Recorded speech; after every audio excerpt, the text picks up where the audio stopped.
So today again I have got some sentences जो आपके daily use में आने वाले कुछ सेंटेंसेस जो आपको अक्सर बोलते हो। आप उन्हें अलग तरीके से बोल सकते हो, लेकिन कुछ सेंटेंस फ्रेमिंग ऐसे हैं जिन्हें जो एडवांस इंग्लिश में यूज करते हो आप अक्सर। कुछ इडियोमेटिक तरीके हैं, कुछ बड़े इंप्रेसिव तरीके हैं जिन्हें आप बोल करके दूसरों को इंप्रेस कर सकते हो। So let's get start the sentence. So our first sentence is how to say in English मुझे पढ़ाई करने का अधिकार है।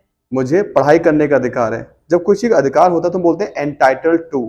तो मुझे पढ़ाई करने का अधिकार है, I am entitled to study. जब आप कोई चीज करने का अधिकार होता है तो हम एंटाइटल्ड का यूज कर सकते हैं। मुझे सच जानने का अधिकार है। मुझे सच जानने का अधिकार है, तो I am entitled to know the truth. How to say परिवार में मम्मी को सब कुछ जानने का अधिकार है। परिवार में मम्मी को सब कुछ जानने का अधिकार होता है भाई, वो तो है ही, सीधी बात है।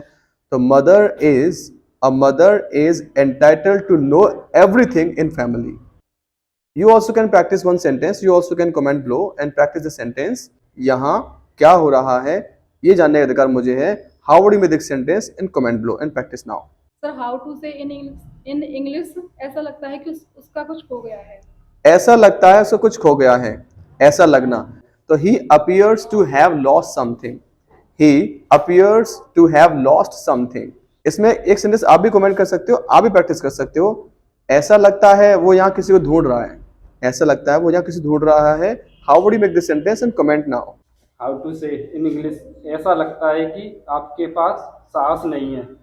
ऐसा लगता है कि आपके पास साहस नहीं है, आप में हिम्मत नहीं है। You appear not to have करेज।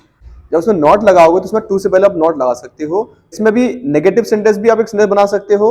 ऐसा लगता है आप मुझे पसंद नहीं करते हो। You can practice this sentence. Negative sentence ऐसे बनाने होगा आपको। सर इंग्लिश ऐसा लगता है कि आपके पास बहुत पैसा है। ऐसा लगता है कि आपके पास बहुत सारा पैसा है। पैसा उनके पास है ही है, अमीर है लड़की है, तो ऐसा लगता है कि आपके पास बहुत पैसा है। तो you appear to have lot of money.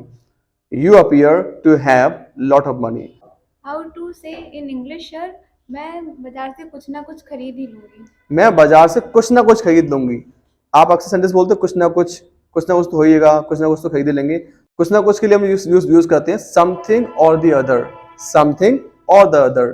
जैसे मैं बाजार से कुछ ना कुछ खरीद लूंगी। I will buy something or the other from market. आप परचेज वर्ड भी यूज कर सकते हो। I will purchase something or the other from the market.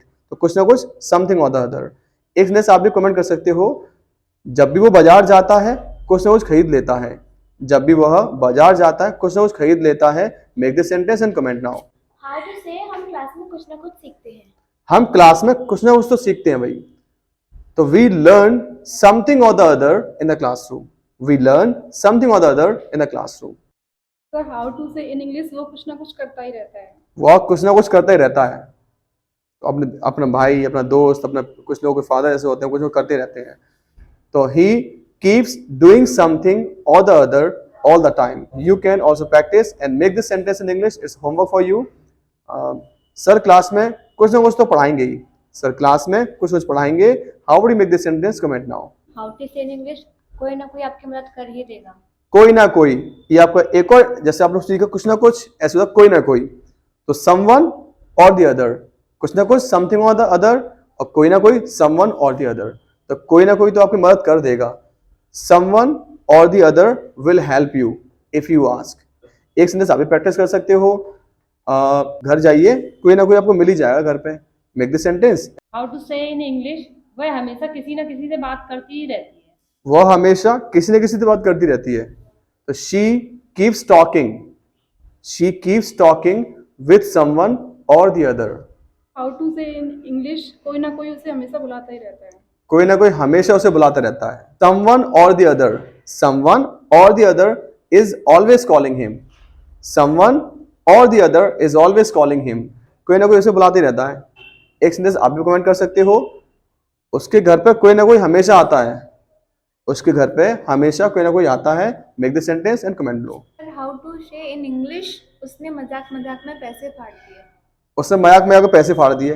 तो मजाक में ये आपका एक और एडवांस सेंटेंस ट्रिक्स है। जोक जोक मत बोलने बैठ जाने से। तो इसको यूज करते हैं इन जेस्ट। इन जेस्ट, जैसे उसने मजाक में पैसे फाड़ दिया। तो शी या ही जो भी है, शी टोर द नोट इन जेस्ट। एक सेंटेंस आप भी कमेंट कर सकते हो, मैंने मजाक मजाक में उसका फोन छीन लिया। How would you make this sentence? Comment below. How to say sir English मैंने मजाक मजाक में बोला था। मैंने मजाक मजाक में बोला था, अभी ये आई मैंने मजाक में बोल दिया, मुझे बुरा मान गए, तो आई स्पोक इन जेस्ट। मैंने मजाक मजाक में उसका नाम पूछा था। तो you can practice now and comment below. How to say in English, मैंने मजाक मजाक में उसे धक्का दे दिया। धक्का दे दिया भाई साहब, मजाक में उन्होंने धक्का दे दिया। तो she pushed him in jest. So this is how you can make these all format in sentences, and you can practice and you can share with the person who are willing to learn English. So these are daily use sentences. तो इससे से words sentences सीखने में follow कर सकते हैं या subscribe कर सकते हैं। तो इंग्लिश सीखने को विश जो Lalit English. Like, share and subscribe. Thank you.